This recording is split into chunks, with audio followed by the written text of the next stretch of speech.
আজকে আমরা যারা উপস্থিত হয়েছি আরো খেয়াল করেন, আপনি যদি সন্তানকে শিখাতেন বাবা শোনো, তোমাকে লেখাপড়া শেখানোর মূল উদ্দেশ্য লা ইলাহা ইল্লাল্লাহুল আজিমুল হালিম, লা ইলাহা ইল্লাল্লাহু রাব্বুল আরশিল আযীম, লা ইলাহা ইল্লাল্লাহু রাব্বুস সামাওয়াতি ওয়াল আরদি ওয়া রাব্বুল আরশিল কারীম। বাবা গো, তুমি যেই লেখাপড়া শিখতেছো শিখতে থাকো, কিন্তু জানো কি তোমার একজন রব আছে। কে আছে? যারা বলেন কে আছে? তোমার একজন রব আছে। এই বাবা একটু বলেন তো, কোন দিন ঈশার পরে আপনি আপনার সন্তানকে কোলে নিয়ে বুকে টেনে এমন অস করছেন? কোন দিন একটু বুকে নিয়ে আয় বাবা, তোর 10 বছর 12 বছর বয়স হয়, আমার বুকে আয়। সন্তান যত বড় হোক বাবার কাছে বড় হয় না, ঠিক কিনা? যারা বাবা আছেন তারা বলেন, সন্তান যত বড় হোক বাবার কাছে কি সন্তান বড় হয়? আয় বাবা, পিঠে হাত বোলা। কখন বলছেন বাবা তোমার একজন রব আছে? তোমার যে রব তিনি হলেন ধৈর্যশীল মহান রব। তোমার যিনি রব তিনি হলেন আরশের সম্মানিত মালিক। তোমার যিনি রব তিনি এ জমিন ও জমিন আসমান এবং জমিনের মালিক, আরশের সম্মানিত মালিক হলেন আল্লাহ, ঠিক না? এই মালিক হলো তোমার রব। তুমি কি জানো বাবা, লা ইলাহা ইল্লাল্লাহু ওয়াহদাহু লা শারীকা লাহু, লাহুল মুলকু ওয়া লাহুল হামদু ইউহয়ী ওয়া যুমীত, বিয়াদিহিল খায়র ওয়া হুয়া আলা কুল্লি শাইইন কাদির। বাবারে, তোমার একজন রব আছে, তিনি এক, তার কোনো শরীক নাই। তিনি এই পৃথিবীর অধিপতি মালিক, প্রশংসা আদায় করবা তার। তিনি হায়াতও দেন, মৃত্যুও দেন। তিনি সর্বময় ক্ষমতার মালিক রে বাবা। তিনি সব কিছুই করেন, সব কিছু করেন কে? এবার আমরা যারা মসজিদে এসেছি খুব খেয়াল করবেন। এবার আপনি আপনার সন্তানকে বলে দিছেন, বাবা তোমাকে আমি মেডিকেল সায়েন্স, তোমাকে আমি রাষ্ট্রবিজ্ঞানের উপরে, তোমাকে আমি ইঞ্জিনিয়ারিং এর উপরে, তোমাকে আমি বিভিন্ন কিছুর উপরে থিসিস করাবো। বাবা সাবধান বাবা, তোমার হাতের কলম দ্বারা যেন কেউ ক্ষতি না হয় রে বাবা। এরপরে বললেন, বাবা গো আর একটা কাজ করো আব্বা, লাইসা শাদীদু বিসসুরাতি ইন্নামা শাদীদুল্লাযী ইয়ামলিকু নাফসাহু ইনদাল গাদা। তোমার কলমে অনেক পাওয়ার, তোমার গায়ে অনেক শক্তি, তাই বলে কাউকে হাসার দিও না, কাউকে ক্ষতি করে দিও না। ও বাবা, তোমার অনেক পাওয়ার, তাই বলে কাউকে তুমি ক্ষতি করে দিও না। তুমি ধৈর্য ধরবা, রাগ হলে।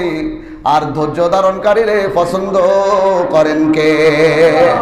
বাবা শিক্ষা দিচ্ছে সন্তানকে, ইয়াকুম ওয়াল হাসাদ ফাইন্নাল হাসাদা ইয়াকুলুল হাসানাতি কামা তাকুলুন নারুল হাতাব। বাবা কখনো অহংকারী হবা না। বড় চাকরি করো তাই বলে ব্যানওয়ালার সঙ্গে অহংকারী করবা না।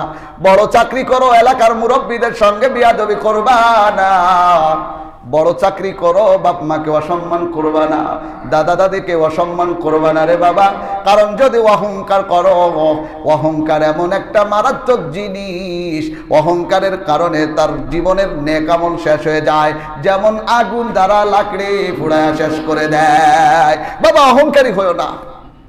এইবার আসেন প্রিয় দর্শক, আল্লাহ সুবহানাহু ওয়া তাআলা আপনাকে কেমন করে গড়তে বলছেন। আপনি যদি ওই সন্তানটাকে প্রথমে বলতেন, বাবা তুমি যখন স্কুলে যাবে, তুমি যখন পড়াশোনা করবে, বাবা তোমাকে আমার থেকে একটা সিম্পথি থিমস দিয়ে দেওয়া হলো, শোনো বাবা সাবধান, এই কাজগুলি করবা না। কি কাজ?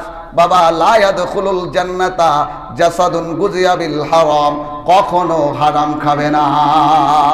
তুমি যখন বড় শিক্ষাবিদ হয়ে যাবে, তোমার দ্বারা যখন জনগণের খেদমত হবে, সাবধান তোমার কলমের খোসা দিয়ে যেন হাজার হাজার জনগণের অধিকার নষ্ট না হয়ে যায়। দুনিয়ার মুমিনেরা ভুল কোথায় দেখেন? আল্লাহর এই বান্দা যখন বলছে সন্তান সনদ হারাম খাওয়া যাবে না, লা ইয়ারহামুল্লাহু মান লা ইয়ারহামুন নাস। তুমি যদি তোমার কলম দ্বারা মানুষের প্রতি দয়া না দেখাও, তোমার বিবেক দ্বারা, তাহলে শুনে নাও বাবা, তোমার কাছে অসুস্থ হয়ে যে মানুষগুলি অনুপায় হয়ে তোমাকে অপারেশন করার জন্য, তুমি বড় মেডিকেল সায়েন্টিস্ট, তুমি বড় ডাক্তার, তোমার কাছে গেছে, মানুষকে আটকায়া অর্থ শুষে নিও না। বাবা তুমি তো একজন ডাক্তার, তুমি তোমার ওই ব্যক্তিকেও আল্লাহর দিকে তাকায় আশীর্বাদ দিও। সুবহানাল্লাহ বলেন, তাহলে আল্লাহ তোমাকে রহম করবে। আল্লাহু আকবার। এইরকম ডাক্তারের বাংলাদেশে অভাব আছে কিনা নাই? আজকে আমার দেশ রেখে ভারতে যেতে হয়, কোন কারণ এটা আপনারা জানেন। দুনিয়ার মুমিনেরা, এরপর আসেন, আজকে যদি আপনি আপনার সন্তানকে শিখাতেন আল মুসলিমু মান সালিম আল মুসলিমুনা বিল লিসানিহি ওয়া ইয়াদিহি, বাবা গো তুমি যখন একেবারে প্রফেশনাল এলাকায়, তুমি যখন তোমার জায়গায় একজন বড় ধরনের ব্যবসায়ী হবা, তোমার জায়গায় তুমি যখন নেতা হবা, তোমার জায়গায় তুমি যখন লেভেল ক্রস করে একটা বড় জায়গায় দাঁড় হয়ে যাবা, বাবা তখন তুমি তোমার জবান, তোমার জিহ্বা, তোমার হাত, তোমার সমস্ত কর্মকাণ্ড হেফাজত করো।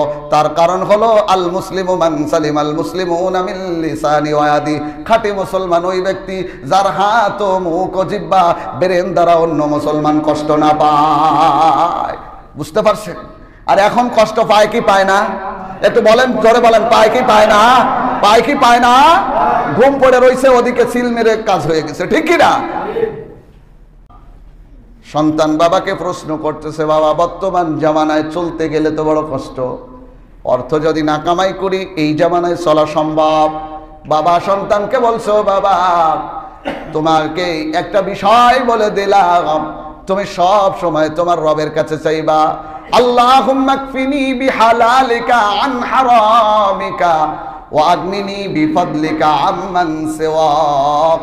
বাবা গো তুমি সব সময় তোমার রবের কাছে চাইবা, আর রবকে বলবা আল্লাহ আমাকে হালাল মাল দ্বারা হারাম থেকে বাঁচায়া দাও, এবং আমাকে কোনো মানুষের মুখাপেক্ষী বানাও না, যত অভাব আসে তোমার থেকে চাইতে পারি তৌফিক দিও। সুবহানাল্লাহ বলেন। এমন বাবের অভাব আছে কিনা নাই? এই যে বাবের গুণ থাকা দরকার, এরকম গুণওয়ালা বাপের অভাব আছে কিনা নাই? একটু জোরে বলেন, আছে কিনা নাই সমাজে এইরকম গুণওয়ালা বাপের? আজকে যদি বাবা এমন গুণওয়ালা বাবা হতো, ও বাবা, বাবা গো শোনো, তোমাকে বলে দি লা ইয়াদখুলুল জান্নাতা কাত্তাত কিংবা লা ইয়াদখুলুল জান্নাতা কাতি, আত্মীয়তা ছিন্ন করবা না।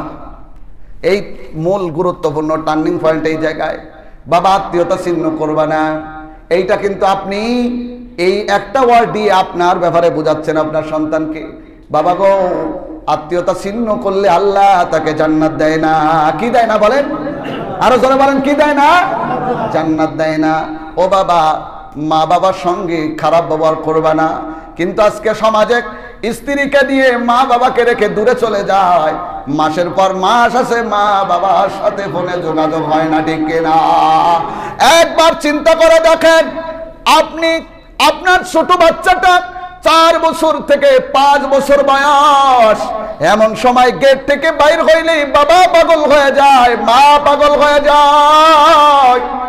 যে মা বাবা 1 মিনিট আমাকে না দেখে পাগল হয়ে গেল, আজকে আমি 1 না 2 না 3 না মাস কি মাস মা বাবার সঙ্গে কথা না বলে থাকতেছি, ঠিক কিনা? আমার বাড়িতে আমার শালা শালি, শ্বশুর শাশুড়ি, আমার আত্মীয় স্বজন সবার ভাত রান্না হয়, কিন্তু আমার বাড়িতে আমার জনম দুঃখী মার ভাত পাক হয় না, এমন বাড়ি আছে কিনা? নাই। আমার বাড়িতে কত মানুষ ঈদের সময় উপঢৌকনার কাপড় পাইল, আমার বাড়িতে মেহমান আসলে এসি বহুল বিলাস বহুল রুম করে দিলাম। আমার জনম দুঃখী মা আমার চোখের সামনে সিরা ঘরে, বাঙ্গা ঘরে ঘুমানো অবস্থায়, এই ঘরে থাকা অবস্থায় মা দুনিয়া থেকে বিদায় নিয়ে চলে গেল। এমন সন্তান আমরা যারা, তাদের ধিক্কার দেওয়া ছাড়া কোনো জায়গা নাই, ঠিক কিনা? এই জন্য এমন কিছু সন্তান বানান, যে সন্তানগুলি সেই ছোট্ট বয়স থেকে আপনার সঙ্গে যেন চলে। সন্তানকে বাবার সঙ্গে রাখবেন সবসময়। কার সঙ্গে বলেন? যারা বলেন সন্তানকে কার সঙ্গে রাখবেন? এর মাঝে সম্প্রতি একটা হয়েছে, মানে বাবা মা সন্তানের সাথে ফলতেছে না, মিলতেছে না। বাবা মার সঙ্গে সন্তানের দীর্ঘদিন একেবারে কথাবার্তা বন্ধ। কি হয়েছে শোনেন, বাবাও চাকরি করে, মাও চাকরি করে, বাবা ব্যবসা করে, মা চাকরি করে, এই একটা মাত্র ছেলে। ইউটিউবে এটা দিয়েছে, প্রতিবেদন হিসেবে হয়েছে। এই একটা ছেলে মা বাবার সঙ্গে কি হয়েছে, মা আর বাবার সঙ্গে এক জায়গায় আনা হয়েছে। এক জায়গায় এনে তাদেরকে বলা হচ্ছে যে তোমার আব্বার কি দোষ, মার কি দোষ, সন্তানের কি দোষ। তা বাবা বলতেছে আমার স্ত্রী যদি সঠিকভাবে খেয়াল করতো আমার ছেলেটা নষ্ট হতো না। স্ত্রী বলতেছে আমি খেয়াল করি নাই, আমি তো করছি। আর সন্তান বলতেছে আমার আব্বা আম্মা ব্যস্ত থাকার কারণে আমি কাজের মানুষের কাছে বড় হয়েছি। এখন এই সন্তান এতটা উগ্র হয়েছে, বেয়াদব হয়েছে যে মা বাবার সামনে ঠেং উঠায় বসছে। মা বলছে ঠেং নামা, সন্তান নামাচ্ছে না, এবং তাদেরকে আব্বা মা বলতেছে না, এই ব্যক্তিগুলি বলতেছে, ধিক্কার দিচ্ছে। আহা, সমাজ নষ্ট হয়ে গেছে। এই জন্য বলা হয় আপনি আপনার সন্তানকে ইঞ্জিনিয়ার, ডাক্তার যা বানাবেন বানান, কিন্তু তাকে কোরআন শিক্ষা দেন, আল্লাহর দ্বীন শিক্ষা দেন।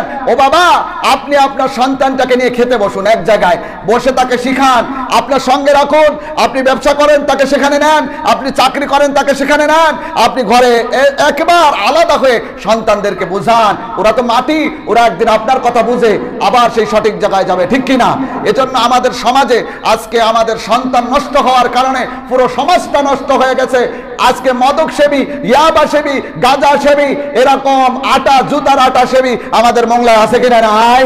এই যে কয়েকদিন মসজিদে বিএলএসও জুতো চুরি হয়, এগুলি মনে হয় ইমাম সাহেবরা করেন, মুয়াজ্জিন সাহেবরা, সমাজের নেতৃত্ব স্থানীয় লোকেরা, সমাজের ব্যবসায়িকরা। কারা চুরি করে বলেন? কারা করে? ওই মদ গাঁজা যারা খায় এরাই এই জুতো চুরি করে।